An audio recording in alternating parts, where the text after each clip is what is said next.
As Donald Trump claims back-channel talks are going smoothly, is Iran now shocking Washington with a nuclear reset move that could flip the entire negotiations table? With war raging and bombs hitting its nuclear sites, is Tehran seriously weighing an exit from the world's main nuclear pact right in the middle of the crisis? After US-Israeli strikes near Yazd, Arak, and Bushehr, is Iran using a shock threat to quit the NPT as its ultimate answer to pressure? As Trump insists talks with Iran are going extremely well, Tehran has jolted Washington by openly reassessing the future of its entire nuclear program. Iran's parliament is now formally reviewing a possible exit from the Nuclear Non-Proliferation Treaty, the very cornerstone of the global anti-nuclear framework. The Iranian Foreign Ministry argues that staying in the treaty has brought Iran no real benefits, especially while its nuclear sites are being bombed. Spokesperson Esmail Baghai still insists Tehran will not seek nuclear weapons even if it walks away from the NPT. If membership in the Non-Proliferation Treaty is just something written on a paper, and if not only we are not allowed to use the rights arising from it, but also we are to be attacked or treated unfairly, what is the benefit to being a member? We are still a member of this treaty, and as long as we are, we will certainly remain committed to the obligations. Basically, the Islamic Republic of Iran has never sought and is not seeking nuclear weapons.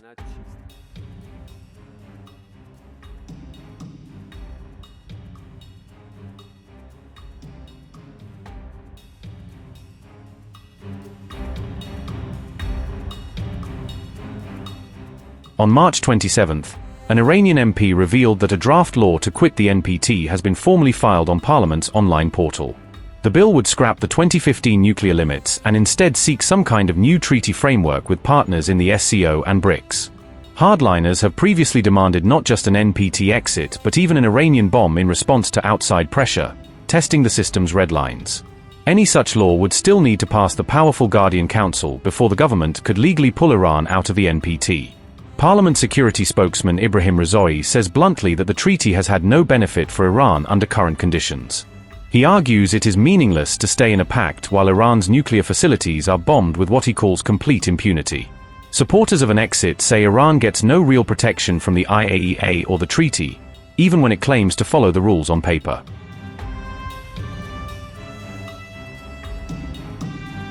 All of this is unfolding as Israeli and US forces sharply intensified strikes on Iranian territory from March 27 onwards. In new raids, US and Israeli jets hit Yellowcake and heavy water-linked sites at Yazd and Arak, directly targeting the heart of Iran's nuclear fuel cycle. Projectiles also landed near the Bushehr nuclear plant, prompting fresh IAEA warnings about the risk of radioactive fallout.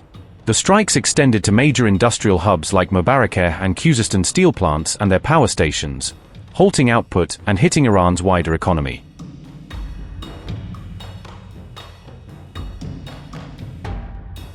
Trump has twice delayed a planned mass attack on Iran's power grid, pushing his own deadline to April 6. On March 29, he again insisted that negotiations with Iran are going extremely well and that progress is being made behind the scenes. Tehran, however, denies any direct talks are taking place and brands US demands excessive, unrealistic, and illogical, deepening the fog around what is really happening. So we've had very good negotiations today with Iran, getting a lot of the things that they should have given us a long time ago. We'll see how it works out, but they're very good, moving along very nicely. They've destroyed a lot of additional targets today. The Navy's gone, the Air Force is gone, we know that. But we destroyed many targets today. It was a big day. And we are negotiating with them directly and indirectly. As you know, they've agreed to send 8 boats 2 days ago, and then they added another 2, so it was 10 boats. And now today they gave us as a tribute, I don't know, I can't define it exactly, but they gave us, I think out of a sign of respect, 20 boats of oil, big boats of oil, going through the Hormuz Strait. And that's taking place starting tomorrow morning. I would only say that we're doing extremely well in that negotiation, but you never know with Iran because we negotiate with them and then we always have to blow them up, whether it's the B-2 bombers or just terminating, as an example, the Iran nuclear deal done by Barack Hussein Obama, probably the worst deal we've ever done as a country, one of the dumbest deals we've ever done. We have had no direct negotiations with America so far. since the last round of negotiations until now. The US demands have been very excessive, unrealistic, and illogical. The meetings that Pakistan has with neighboring countries are, well, a framework they themselves have established. We have not participated in this framework. Was the Strait of Hormuz ever closed before February 28th? Iran has, throughout all these years and over these decades, been the free guardian of maritime transit in the Persian Gulf and the Strait of Hormuz. What the world is facing now is the result of the military aggression of America and the Zionist regime. The actions that America and the Zionist regime carried out against Iran's nuclear facilities are absolutely illegal. They are a crime. Both according to United Nations Security Council resolutions and according to IAEA, International Atomic Energy Agency, Resolution 533, this action is absolutely illegal. It is criminal. More regrettable than this criminal action is the double standard of the agency and the Director General of the agency. Can it be allowed that Iran and Iranians be in a position of confronting the illegal aggression of America and the Zionist regime to use the available capabilities on the soil of regional countries while our armed forces remain silent? The duty of every authority demands that it respond to such cases with all its power.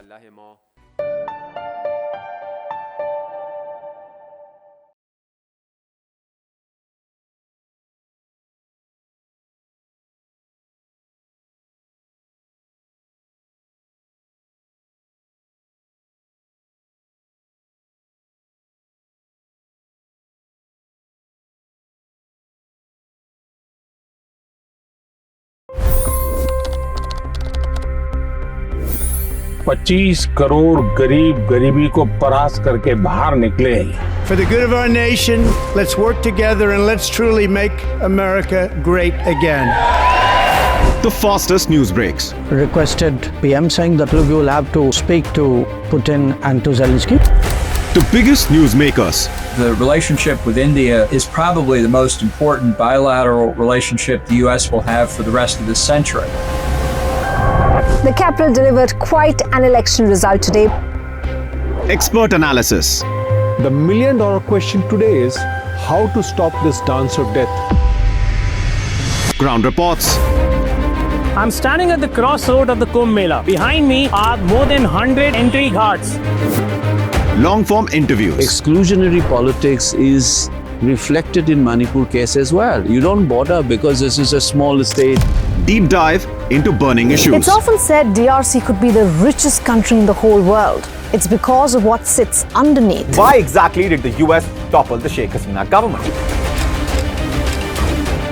HT videos. We don't just break news, we break it down.